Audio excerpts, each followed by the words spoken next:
My fiancée was secretly helping her sister cheat on her husband and even left their 2-year-old baby behind without guilt.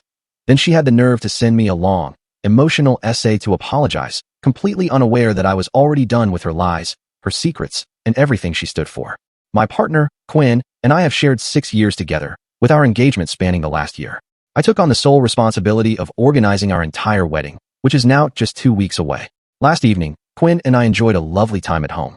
She was nestled comfortably in my embrace, savoring vanilla ice cream, and I was playfully dabbing her nose with spoonfuls. It was a truly delightful moment. The tranquility was broken when her sister telephoned. I stepped into the kitchen to fetch some red wine for us, but then I overheard her conversation on speakerphone. I instantly identified the voice as her brother-in-law, Louis.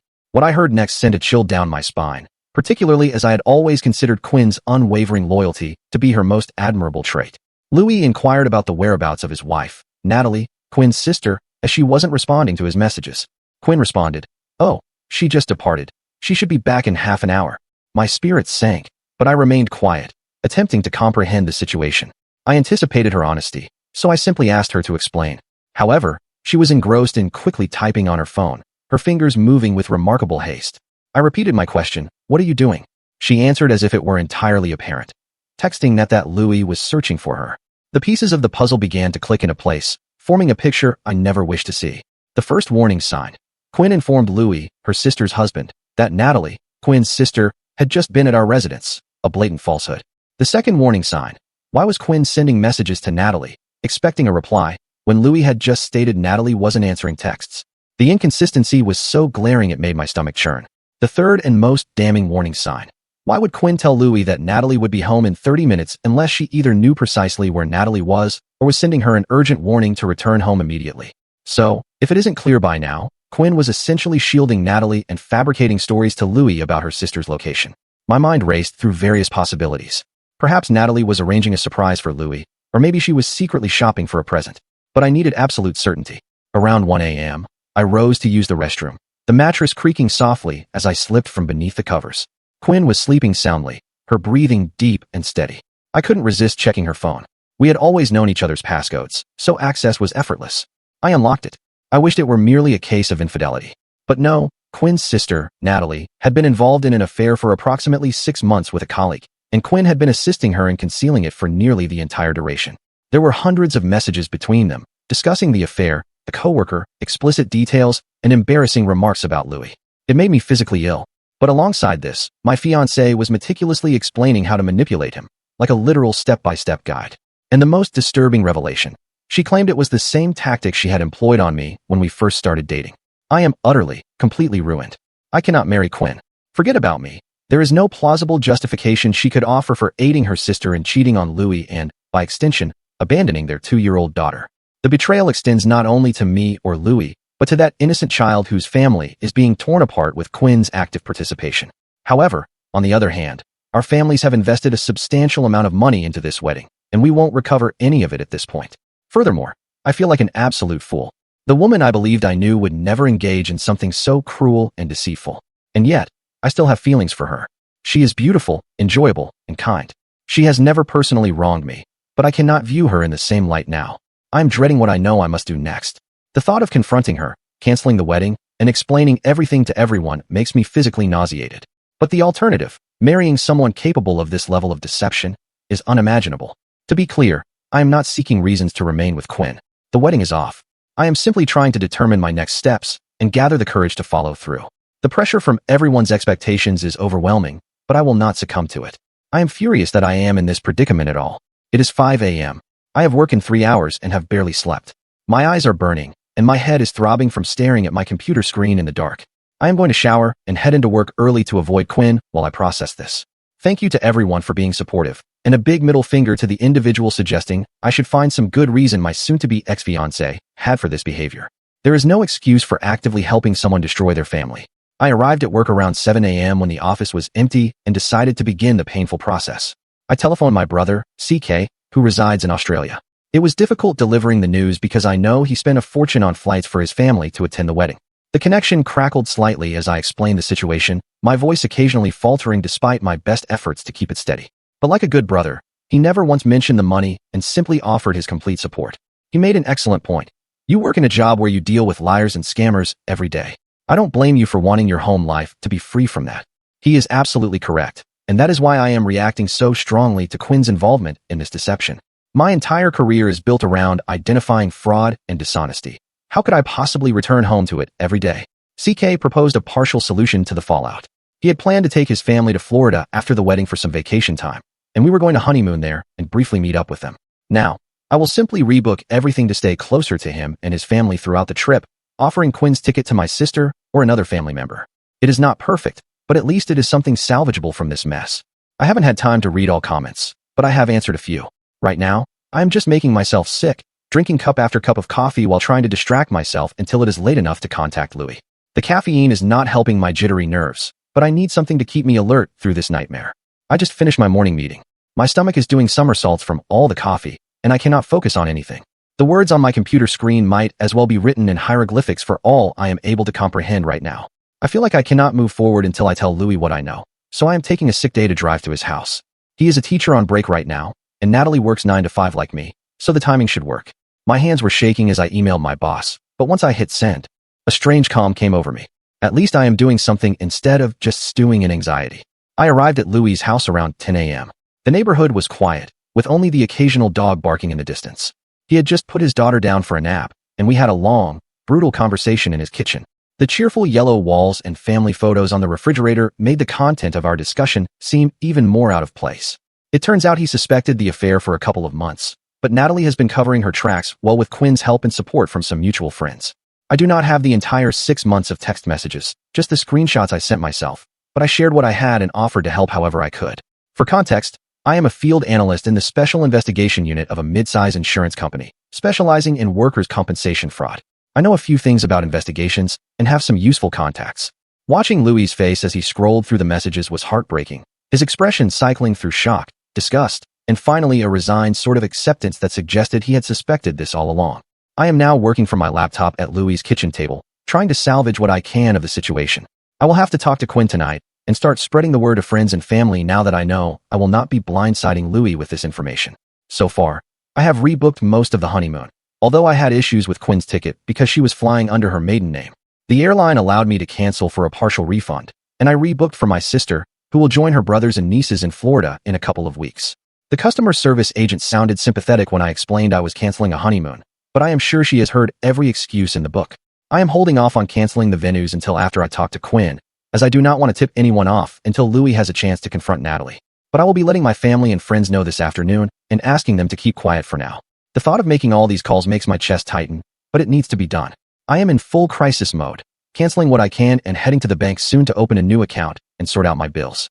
The financial entanglement feels like a chain around my ankle, but I will deal with it step by step. As for finances, the mortgage is in my name since Quinn and I were not married yet, but she contributed about $20,000 to the $60,000 down payment. I will probably have to pay her back that money plus a portion of the mortgage payments for the past 16 months, but it could be worse. At least we do not have children to consider in this mess. It is about 8:30 p.m. now, and I am writing from my friend Moose's house.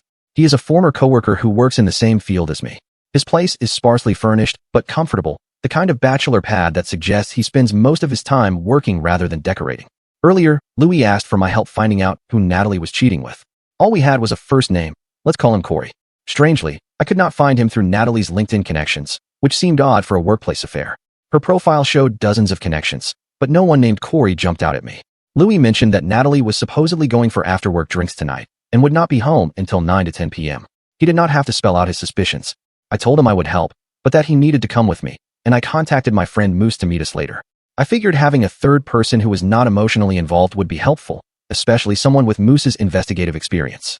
First, we dropped Louis's daughter at his parents' house. She was sleepy and confused, clutching her stuffed elephant as Louis explained she was having an impromptu sleepover with Grandma and Grandpa.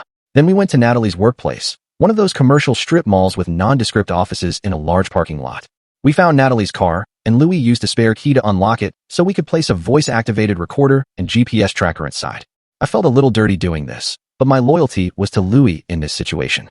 We parked down the street and waited for Moose to arrive. About 20 minutes later, he joined us in the car, bringing coffee and sandwiches that none of us had much appetite for. An hour after that, Natalie emerged from her office with 2 female coworkers and a tall younger guy with sandy blonde hair. They were openly holding hands, She was not even trying to hide it. I took several photos from the car, then waited for Natalie to leave in her car before following her, keeping a discreet distance to avoid detection. She drove to a nice bar and grill in an upscale area. I drove past her as she was entering the establishment, found a parking spot, and went over the plan with Louis and Moose. The parking lot lights cast long shadows across our faces as we discussed our next steps. We sent Moose in first since no one would recognize him. His job was to get compromising photos and to be my alibi. Louis and I waited in the car for about 20 minutes until I started receiving texts from Moose. Photos of Natalie and the guy making out in front of their female coworkers, her hand on his thigh, his arm wrapped possessively around her shoulder. Louis was devastated to confirm that his suspicions were correct and that these coworkers were helping Natalie hide the affair. His hands trembled as he handed my phone back to me, and he stared out the window in silence for several long minutes. Louis wanted to know who the guy was, so despite my suggestion that we could find out later, I entered the bar. The music was loud, the lighting dim, and the place was crowded with after-work patrons. I pretended to be surprised seeing Natalie and called out to her from a few tables away. She was shocked to see me, her smile freezing on her face, and everyone at her table tensed up immediately, like children caught with their hands in the cookie jar. Natalie quickly introduced me as her sister's fiancé, mentioning we were getting married in 2 weeks. After accepting their congratulations, I extended my hand to the blonde guy, introducing myself with my full name, hoping he would reciprocate. He did, but surprisingly, his name was not Corey. I committed his name to memory as I smiled and made small talk. I introduced myself to everyone else, then excused myself, saying I was there to meet a coworker. I joined Moose, and we immediately started investigating the guy online. It did not take long to find him. He had social media profiles and court judgments against him. Everything fell into place when we discovered Corey was his middle name. The puzzle pieces were clicking together, but the picture they revealed was increasingly ugly. The kicker: this guy is 26, married, and has a 1-year-old daughter. The situation just kept getting worse, layers of deception piling on top of each other like a twisted game of Jenga. I texted Louis the guy's real name and decided to push my luck a bit further. I instructed Louis to wait a few more minutes while I essentially played babysitter at the bar. My presence was clearly ruining their evening, which was exactly what I wanted. I could see Natalie glancing nervously in my direction every few minutes, her animated conversation with her friends now forced and stilted. After about 10 minutes, I told Louis to text Natalie that he was spending the night at his parents' with their daughter. Soon after, I saw Natalie check her phone, show it to Corey, and then everyone decided to leave. Natalie came over, said goodnight, and asked if Quinn and I wanted to come for dinner that weekend. I smiled and said that sounded great, wishing her and her coworkers a good night. My acting deserved an Oscar, given how much I wanted to tell her exactly what I thought of her behavior. Moose and I waited for them to leave, paid our bill, and hurried back to Louis. We were not sure where Natalie was headed, but she drove straight home. We followed at a distance and parked down the street. Shortly after, another car pulled into Louis' driveway, and we watched Corey get out, knock on the door, and be greeted by Natalie before they went inside together. The front porch light cast their silhouettes in sharp relief as they embraced in the doorway. By this point, it was about 7:30 p.m., and I had my own issues to deal with. I had done all I could for Louis as a friend, and being present for his confrontation with Natalie seemed excessive given my own situation. Louis agreed to handle the rest himself. He retrieved my recording equipment from Natalie's car, and we said goodbye. His face was set in grim determination as he walked toward his house, looking like a man heading into battle. That was almost 2 hours ago. I received one text from Louis saying it was done and that he was heading to his parents' house, but my phone has not been blowing up, so I do not know what happened with Natalie. I have been at Moose's since then, pacing his living room and trying to figure out my next move. My priority now is to go home and tell Quinn the wedding is off. She is definitely going to take it badly, but as I have said, I simply cannot marry her right now. I do not know what the future holds for us, or if we will be completely done, but we are certainly not getting married anytime soon. For those asking why I did not talk to Quinn first or confront her immediately, are you serious? She cold-bloodedly lied to her brother-in-law of 10 years, someone she supposedly thinks is a great husband and father. Maybe you are naive enough to think someone who can lie that effortlessly to someone they care about would suddenly tell me the truth, but I am not. Until that moment, I had never had reason to doubt Quinn or not trust her, but she demonstrated her untrustworthiness right in front of me. Am I supposed to let that slide or expect her to be honest with me? You clearly do not know what it is like to have your entire perception of someone shift in an instant. It is disorienting and panic-inducing, like the ground beneath your feet suddenly turning to quicksand. I am actually proud that I kept my head and followed my instincts instead of confronting her immediately. It would have been ridiculously easy for her to lie and delete those text messages. If she had, I would never have seen the horrible things she wrote, never realized how duplicitous she can be, and never known how little I actually understood about who she is. I am heading home to talk to Quinn now. I will update later with the final verdict, but do not expect a happy ending. The butterflies in my stomach have turned to lead weights, and my throat feels tight with dread, but this conversation cannot wait any longer. Here is another update for you all. So much has happened, most of it pretty terrible, if I am honest. I left Moose's house late that night. Quinn already knew I was out discussing business with him, though she had no idea the business was actually her sister's affair. It was getting late, mostly because I was trying to work up the courage to go home and face her. After several pep talks from Moose, including a shot of whiskey that burned all the way down but did little to calm my nerves, I finally texted Quinn that I was on my way and left. When I walked into our house, I was completely blindsided to find Natalie crying on our couch with Quinn comforting her. I had not seen Natalie's car in the driveway, so this was the last thing I expected. I froze for a moment, almost turned around and left. This would make an already bad situation infinitely worse. Still, I had a timeline I wanted to stick to. I needed to notify friends and cancel wedding preparations, and the clock was ticking. When I entered the room, both Quinn and Natalie looked up at me, but no accusations came. I just stared back questioningly, my hands still on the doorknob as if ready to make a quick escape. The moment passed. Natalie went back to crying. Quinn returned to comforting her, and I awkwardly let the silence hang for about 30 seconds while thinking that Louis apparently had not mentioned my involvement in uncovering the affair. I decided to play dumb, not for any particular reason except to see how Quinn would react. I sat in a recliner, put down my laptop bag, and pretended to fidget with my phone before asking what was going on. The ticking of the wall clock seemed unnaturally loud in the tense silence. Natalie just continued crying, her mascara leaving dark tracks down her cheeks, but Quinn looked at me and said, "Louis is divorcing Nat." I pushed forward with the obvious question, "Why?" My voice sounded strained even to my own ears. Quinn stopped patting Natalie's back and gave me this strange look, like a child being told to eat vegetables they hate. Natalie shot Quinn a look that spoke volumes, and after a pregnant pause, Quinn finally said, "She cheated on him." This response floored me. It was not what I expected at all. Yes, the cat was out of the bag, but she could have feigned ignorance or worded it differently, like Louis accused Nat of cheating.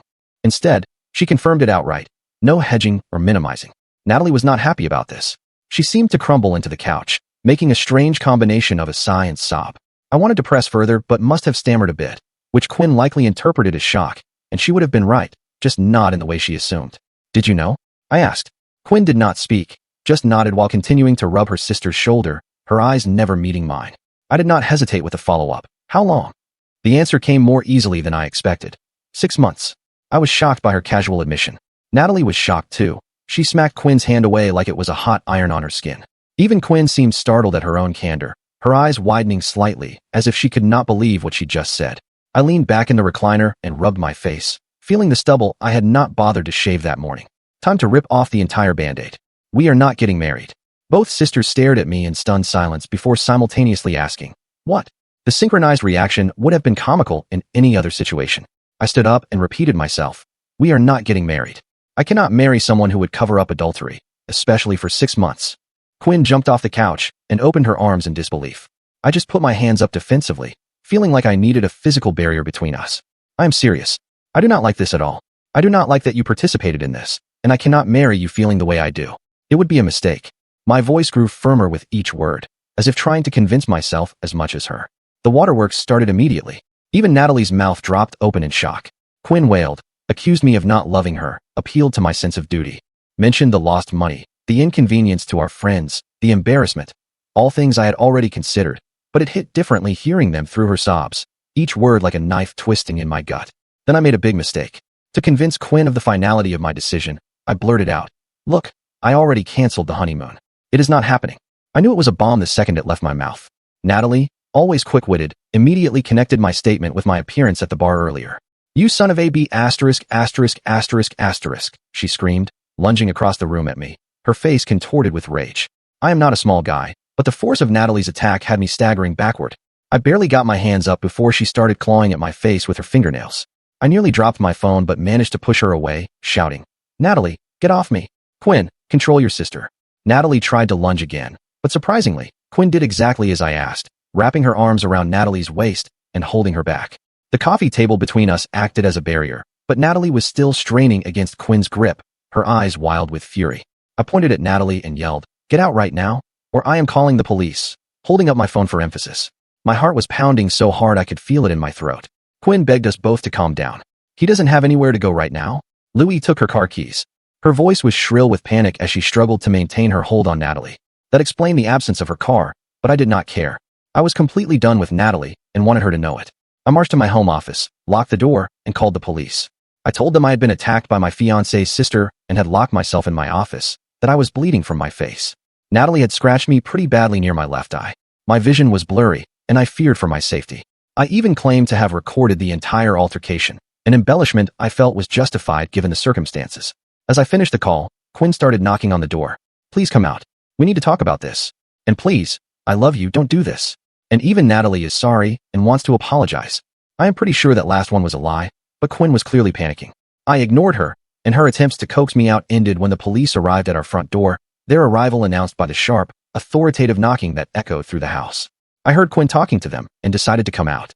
There were two male officers, one younger, maybe Quinn's age, with a fresh-faced earnestness, and an older one who looked generally annoyed with life, like he had seen this scenario play out dozens of times before. I introduced myself, pointed at Natalie, stated she had attacked me, and offered to show them the recording I claimed to have. The younger officer asked if I wanted to press charges. I said yes. He asked again, and I repeated myself more firmly, feeling my patience wearing thin. When he seemed about to ask a third time, I snapped. "Yes, damn it. I want to press charges. I have video evidence, and this is going to court where I am calling your supervisor to come handle it himself." They seemed surprised that I knew who their boss was, but in my line of work, I interfaced with local law enforcement regularly. The scratches on my face were stinging, and I could feel a trickle of blood near my eye, reinforcing my determination. I was getting seriously agitated, and while I understood what these officers were thinking, I completely disagreed. The facts were clear. Natalie had assaulted me in my own home, and I wanted her gone. Thankfully, they did not escalate the situation further. They handcuffed Natalie and put her in the patrol car while she screamed and cried hysterically. Quinn was not much better, repeatedly murmuring, "No, please no." Through her tears, her makeup smudged and her hair disheveled from the struggle with her sister.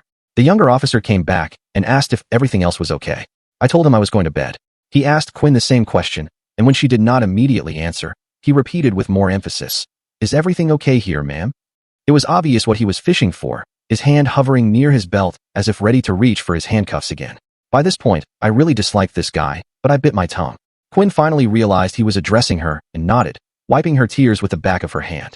Clearly unsatisfied, he started to ask again, and I interjected, "If you want to go fishing, you might want to do it on the lawn where my doorbell camera is not recording you." I had probably pushed my luck one too many times with this officer, and I was about 30 seconds from being handcuffed myself when his older partner pulled him away. The older man, probably in his late 50s, with salt and pepper hair and deep crow's feet around his eyes, likely did not want to process two arrests at the beginning of a shift, especially when one would clearly be more trouble than it was worth. They left, taking Natalie with them and hopefully out of my life forever. At this point, I considered whether to stay or go elsewhere. With my parents living a couple of hours away and my finances about to take a serious hit, I decided to sleep in our guest room instead. The thought of driving in my emotional state was also unappealing. Quinn made futile efforts to get me to talk or to join her in our bed, but I told her we would talk tomorrow and that I was exhausted. Thankfully, she left me alone, and I slept harder than I had in years, the emotional toll of the day finally catching up with me. The next day was the weirdest day of my life. I woke up around 11 a.m. Quinn was still home and had cleaned the house from top to bottom. The floors sparkled, the toilet shined. I could practically lick the bathroom linoleum and taste mint. The scent of cleaning products hung in the air, almost overwhelming in its intensity. She was hovering at a distance, looking like she wanted to say something but unsure how to start, her eyes red-rimmed from crying. I understood her uncertainty. Was I just upset the night before? Did I mean what I said about canceling the wedding? Was I truly angry? I took a deep breath and told her we needed to finish our conversation. She tried to sit next to me on the couch, and although I considered rebuffing her, I did not. We were not getting married, but I did not hate her. I was disappointed and disgusted by what I read in her text with Natalie, but we were both hurting, and I did not want to make things worse or complicate our lives any further. It took considerable convincing for Quinn to truly believe the wedding was off. She was not handling it well. That is an understatement. She was a complete wreck, hyperventilating at times. I was holding it together better, but I had had longer to process everything, and the initial shock had worn off somewhat. Finally, she asked the serious question, "What about us?" Her voice was small, almost childlike in its vulnerability. I know I will get criticism from people who think any relationship transgression warrants a nuclear response. And yes, calling off the wedding was already like dropping a bomb on our 6-year partnership. But truthfully, I did not have an answer for Quinn in that moment. I just did not know, and I told her so, watching her face fall further with each word. I explained that reading those text messages showed me a side of her I never knew existed, and I was not certain about her or our relationship anymore. I could not understand why she would join Natalie in putting down Louis, encouraging her cheating, and disregarding their daughter's well-being. The messages had revealed a callousness that seemed completely at odds with the woman I thought I knew.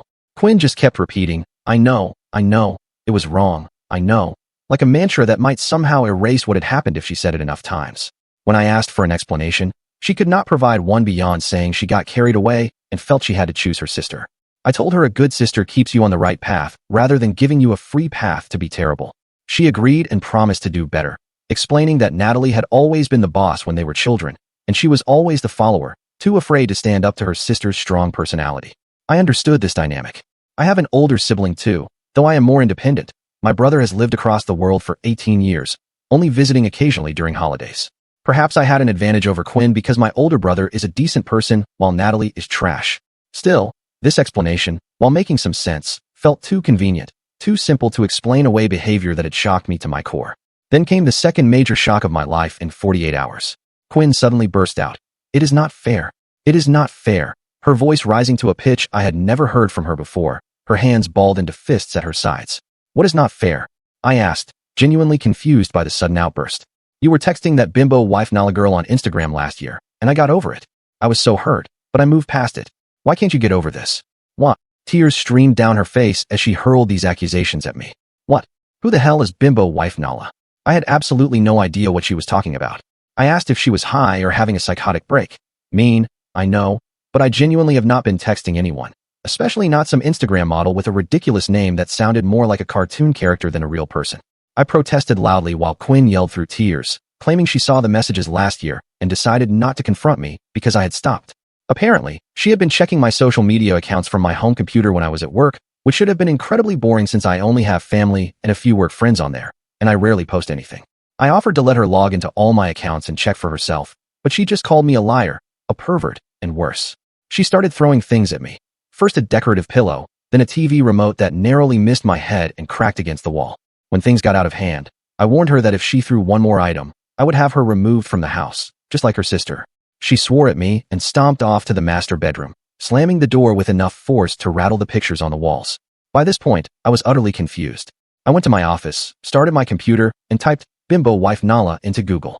Sure enough, there was an Instagram, Twitter, Reddit, and an OnlyFans account under that name. I clicked on the Instagram link and found an extremely busty woman who was clearly pushing the limits of science and technology. And guess where she was from? Australia. Remember all those nice things I said about my brother CK?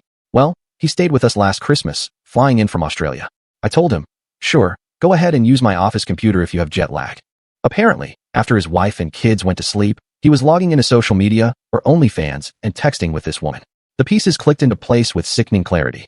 I wanted to call CK immediately to confirm my suspicions and give him an earful, but it was 2 to 3 a.m. in Australia, so it would have to wait. I was just crawling the walls, trying to process everything. I felt completely let down by everyone. My fiancée, her sister, and now even my own brother, whom I had always looked up to. It was like the foundations of my life were crumbling beneath me. For a brief moment, I tried to connect Quinn's discovery of CK's activities with her behavior regarding Natalie's affair, but the dots did not quite connect. Maybe she is more tolerant or forgiving than I am, which is why she did not confront me when she saw this. If she had, I could have explained the truth and shared my stance on these matters, which might have positively influenced her later actions. Or maybe it would not have mattered. I just do not know. The whole situation felt like a tangled web of deceit, with no clear path forward. This post has become a novel, and I have spent most of the morning writing it when I should be working. I feel better getting it off my chest, but there is probably enough material for 2 to 3 more posts. The emotional roller coaster of the past few days has left me drained, but somehow clearer about what matters to me. I will try to update my profile in the next day or 2 with the rest of the story, my conversation with CK, discussions with both our parents, and where Quinn and I ultimately stand. There is still much to resolve, and the path ahead seems foggy at best. What I can say is that most of my immediate family relationships are incredibly strained right now. My parents are generally supportive, though less so as the financial reality of the canceled wedding sets in. Quinn's parents are furious, and I am sure they are sticking pins in voodoo dolls of me as we speak. The tension is palpable whenever we communicate, which I have been trying to minimize. As for Natalie, she is no longer in jail. Quinn bailed her out, which I criticized her for, calling her Natalie's underling. That actually seemed to strike a chord with Quinn, as she wrote me a 20-page letter about how Natalie has bossed her around their entire lives. I have read it twice and wish we had discussed this anytime during our 6 years together. Maybe things would be different now. It is both enlightening and frustrating to learn these crucial details about someone I thought I knew completely only after everything has fallen apart. If anyone is still interested, expect a final chapter of this saga in a day or 2, with a possible follow-up after what would have been our wedding date. I cannot promise a happy ending, but I can at least provide closure on this bizarre chapter of my life. This update has taken longer than I intended. So much has happened that I have not had time to sit down and write until today during my lunch break. The office cafeteria is quiet now, most people having already finished eating, which gives me a little space to gather my thoughts. First, regarding Louis and his divorce, to my knowledge, he is still proceeding with it. No papers have been filed yet, but his intention is clear. I am not in a position to advise him on legal matters or to get involved with tracking down Corey's wife or anything like that. Louis is an adult who can handle his own situation. My role as his friend is simply to support him and offer advice when asked. The last time we spoke, he seemed determined but exhausted, the reality of single parenthood already weighing on him. Second, this is not some guerrilla marketing for an OnlyFans creator. If it were, I would have done it in my first post that reached the front page and was seen by over 3 million people. Given this post's popularity, it is not surprising that Nala, who is also a Redditor, happened to see her name mentioned. There are hundreds of content creators who use Reddit to promote themselves. The internet is smaller than we sometimes realize. Speaking of Nala, I have actually talked to her. She was helpful in confirming something for me, and she seems quite nice, but there are absolutely no romantic plans in the future. Nala is happily married for almost 2 decades, and while her husband must be okay with her career, she is way too much for a basic insurance investigator like me to handle. The conversation was purely to verify some details about my brother's online activities, nothing more. Now to continue where I left off. When I discovered that my brother CK had likely used my computer to chat with Nala, it was too late to call him in Australia. I am the type who needs to actively work on solving problems once I identify them, which is great for my career, but torturous in situations like this where I had to wait. So I took a deep breath and focused on what I needed to do first, contacting everyone I had invited to the wedding who had not yet been informed about the cancellation. I had already told my parents and had them contact my relatives, but Quinn and I were the only ones with a complete guest list. The spreadsheet we so carefully maintained, color-coded with RSVPs and meal preferences, now felt like a monument to our failed relationship. Out of respect for my friends, I decided to call rather than text, which may have been a mistake since each call turned into a lengthy explanation of why I was canceling. I could have given some vague excuse, but I wanted people to know I was not being frivolous or just getting cold feet. I felt I owed them the truth out of respect for their willingness to support Quinn and me as a couple. Each call left me more emotionally drained than the last, having to relive the betrayal each time I explained it. Because of this, it was not until late evening that I finished contacting everyone, which meant it was now morning in Australia. I took a break to make a sandwich and noticed Quinn was not home. I had no idea when she left, the house eerily quiet without her presence. As I ate, I thought about how to handle the situation with CK. Despite the age gap, we have always been close. He was like a third parent to me growing up, generous with his time, playing with his little brother when most teenagers would have avoided it, and always seeming mature and wise to me. I respected him enormously, looking to him for guidance in many aspects of my life. The idea that he had been texting another woman while his wife and kids slept, using my computer in my house, was something I was still processing. I needed to talk to him about it, but given the state of my relationship with Quinn, I was not sure if clearing my name was even worthwhile anymore. Was there anything left to salvage? The Quinn I thought I knew seemed to be fading with each new revelation. Still, I needed to confront him, at minimum, to get him to stop this behavior. Whether I would tell his wife depended on what he told me, and if I believed him. The last thing I wanted was to destroy another relationship, especially one with children involved, but I could not ignore what I discovered. After finishing my meal, I video called CK on Facebook. He works remotely in IT and is usually available during his daytime hours. He answered almost immediately, his familiar face appearing on my screen, looking relaxed and casual in a t-shirt I had given him years ago. After exchanging pleasantries, I dove right in and asked if he had been using my computer to text women online during his visit. CK's face froze, and he leaned out of frame, obviously closing his office door with a soft click that was audible even through the connection. "Yeah, I did."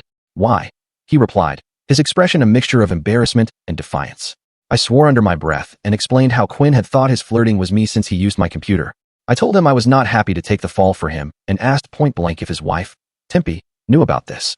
My heart was pounding as I waited for his response, dreading whatever was coming next. He stumbled over his words before sheepishly admitting that no, Tempe did not know, and he would prefer to keep it that way. He explained that their relationship had been rough since their youngest was born 4 years ago, especially in the bedroom. CK had always been private about intimate details with me, but this time he opened up completely, perhaps sensing that my own relationship crisis had created a rare moment of vulnerability between us. "Things have been bad," he said. He was tired of being rejected. Tempe was always exhausted no matter how much he helped around the house. Eventually, this led to performance anxiety during the rare occasions when Tempe felt up for intimacy, and things spiraled from there, creating a negative feedback loop that seemed impossible to break. "There is no amount of socks picked up, laundry folded, dishes washed, or time spent with the kids that would get me laid," he said, adding air quotes around working, when describing how he spent evenings in his office. This work had turned into a serious OnlyFans addiction, which, given his privacy, quickly got out of control. The shame was evident in his voice as he confessed, his eyes unable to meet mine through the screen. When I asked if he was still doing it, he swore he was not. He seemed sincere, but something felt off. Maybe because of all the recent deception I had encountered, I was doubting my own brother, who had been a stand-up guy our entire lives together. I hated being in this position, feeling like I could not trust anyone anymore. The situation was complex. If I wanted to clear my name with Quinn, I needed CK to admit it was him all along. But if he did, there was no guarantee Quinn would spitefully tell Tempe. While I thought Tempe should know, I was not sure if I was comfortable potentially destroying my brother's marriage over something in a moral gray area, especially when he claimed he had stopped. The potential collateral damage to my nieces was also weighing heavily on my mind. I urged him to tell Tempe and get into marriage counseling. He said they had been going for 6 months, and while it was helpful, what really made a difference was getting a prescription for generic Viagra. I actually did a spit take at that, spraying water all over my screen and temporarily shorting out my microphone. He explained that they now made sure to have intimate time at least a couple of times weekly, and the medication had cured his performance anxiety to the point where they both looked forward to spending time together after the kids went to bed. His message was essentially, things are finally going in the right direction. Please do not ruin this for us. I really did not want to be in this position, not just for CK and Tempe, but for my nieces as well. If what CK told me was true, I could be throwing a firebomb into a relationship that was starting to heal, with unpredictable consequences that would affect multiple lives, not just his. So it may disappoint some people, but I decided to wait and see. I was going to meet him in person in a couple of weeks, and once I got him alone with a few drinks, I planned to get to the bottom of this. It seemed like the best approach for now, allowing me some time to process my own situation before potentially creating another crisis. That night, I went to bed early and did not see Quinn until the next morning. She looked haggard, clearly sleep-deprived, with dark circles under her eyes and her normally shiny hair flat and lifeless. I asked where she had been, mostly out of habit after 6 years together. She told me she had gone to the courthouse for Natalie's arraignment to post bail, then driven her to their parents' house and spent the night there. She emphasized how horrible it was having to explain to her parents that I had called off the wedding, her voice breaking as she recounted their shocked expressions. I asked if her parents knew why, and she snapped, "Of course they do," her tone suggesting I was an idiot for even asking. By this point in the ordeal, I was losing my composure. I bit back. "Are you going to move back there so they have both daughters at home now?"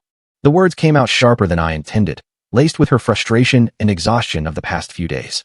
It was childish and petty, but her bailing out Natalie irritated me tremendously. After everything that had happened, she was still enabling her sister's behavior, still putting Natalie first.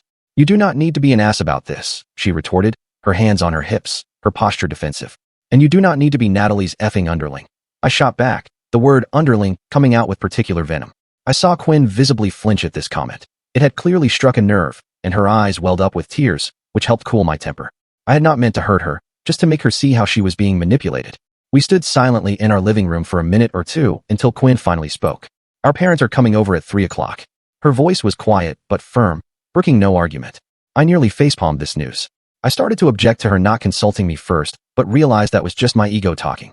After all, I did not need to meet with them to work out the details of the wedding cancellation and deposits, and I owed them a face-to-face explanation. So fine, let us get it over with.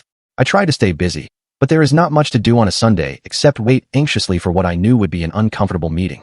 At 3 p.m., both sets of parents arrived, and we all sat at the large kitchen table Quinn had bought a month after we closed on the house, a secondhand solid oak beauty from Facebook Marketplace that seated 8. She had always wanted to host big family dinners, just not like this, the tension so thick you could cut it with a knife. The next 3 hours were grueling. No one was happy, nor should they have been.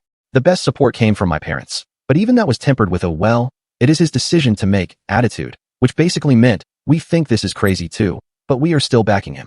Honestly, that was fine. I did not need my parents to suffer by association for the wedding cancellation. I was prepared to own it completely. Eventually, we worked out a reasonable arrangement regarding the wedding. We would try to recover whatever money possible, split it according to how it was contributed, and communally absorb the losses. However, when it came to the house, Quinn vehemently objected to my suggestion of repaying her or her parents for the down payment. She had no intention of moving out, her knuckles white as she gripped the edge of the table, insisting this was her home too. Quinn and I had not really discussed our living situation in detail, so my bringing up the house equity seemed to shock her. It implied I expected her to leave our home. She was furious, and I do not blame her. I should have settled our relationship status before trying to negotiate a payment plan with her parents. My approach revealed to everyone how I felt about our relationship, and while our parents may have expected it or understood, Quinn was beside herself. She absolutely refused to accept us breaking up over this and made it crystal clear, I am not moving out of my house, and we are not breaking up. Her voice rose with each word, her face flushed with emotion. That is how Sunday night ended. After our parents left, Quinn and I tried to talk more, but we kept going in circles. I had to resist my natural inclination to push until we reached a resolution. Truthfully, I was exhausted and just wanted to turn off my brain. Believe it or not, we ended up sitting silently on the couch watching a movie until bedtime, neither of us really following the plot, both lost in our own thoughts. We parted with a vague, we will talk more tomorrow, and went to our separate rooms, the distance between us feeling like miles rather than just a wall. On Monday morning, I found a long handwritten letter from Quinn slipped under my door. I glanced at the first few pages and decided to deal with it later, then went to work. Quinn was still in bed when I left. She must have been up late writing. I could see the light from the crack beneath their door as I passed, but I did not knock, needing some space to clear my head. At the office, I rescheduled some meetings and started calling venues and vendors. The results were mixed. The caterers insisted I pay most of their fees, claiming they had ordered the food already. I argued that they could not expect me to eat week-old steak, but they would not budge. The catering manager seemed determined to extract as much money as possible, her voice dripping with fake sympathy that made my skin crawl. Conversely, the DJ was incredibly kind and refunded almost everything, even offering recommendations for future events when the time is right. The variance in human decency never ceases to amaze me. Throughout the day, between calls and work, I read Quinn's letter. Since it was 20 pages long, I will summarize. Since childhood, Quinn has been bullied by Natalie, and her coping mechanism was to go along with whatever Natalie wanted to hear. This pattern became her general operating principle. She feared rocking the boat, causing problems, or even voicing opinions. Years of this treatment had left deep scars that affected how she related to everyone in her life, not just Natalie. Reflecting on this, I realized that Quinn had been almost too perfect as a girlfriend. She never disagreed with me, never prioritized her plans over mine, never strongly advocated against anything I wanted to do. She went out of her way to appear useful and generally acted like a yes woman in our relationship. We never even had a minor disagreement in 6 years, until now. It was as if she had been so afraid of conflict that she suppressed her own needs and desires to keep the peace. This sounds ideal until it is not. I could not shake the feeling that Quinn has deep-seated insecurity and a compulsive need to please others. Looking at it this way, I realized that despite being with Quinn for 6 years, I do not actually know her very well. She has created an image around herself that is really just a mirror reflecting what she thinks people want to see. In our relationship, she has played the role of the perfect girlfriend without letting me see who she truly is. I cannot even say that what I saw in those text messages represents the real Quinn. It is likely just another reflection, this time of Natalie with all her flaws. When with Natalie, Quinn becomes a version of herself that mirrors her sister's worst traits, perhaps hoping to gain approval or avoid confrontation. It may sound strange, but our relationship feels unequal. Perhaps she loves me for who I am, for how transparent I am with my thoughts and feelings, but maybe I only love her for the mirror she holds up to my face. It is a wispy, elusive concept I'm still trying to grasp. Do I even know the real Quinn? Has she ever allowed herself to be truly known by anyone? All I know is that in the last few days, I have learned more about Quinn than in the previous 6 years. Her letter gave me the first real glimpse into her childhood and the forces that shaped her into the person she is today. The vulnerability in her handwritten words felt more authentic than anything I had experienced with her before. That night we talked more about this, her childhood, her behavior patterns. We concluded that she needs help. She is a grown woman stuck acting like a child, too afraid to displease anyone for fear of facing her sister's wrath, her parents' disapproval, or losing love from those she cares about. She agreed to look into therapy, acknowledging that this pattern had damaged not just our relationship, but her entire life. This is no way to have a relationship, and I feel more confident than ever that calling off the wedding was the right decision. In fact, it could not have been more correct. We need time to figure out who we are individually before we can decide what we might be together. That night, after our talk, I went to bed with much less anxiety than I felt in days. There were still enormous challenges ahead, but at least now I felt like I was facing them with open eyes. If you have made it this far through this wild journey, thanks for listening. As crazy as all this has been, I am starting to find clarity in the chaos. I'm not sure what the future holds for Quinn and me, but for now, I know I have made the right call, even if it was the hardest decision of my life. Sometimes the most painful choices are the ones that lead to the most growth. I just hope we both emerge stronger from this crucible, whether together or apart.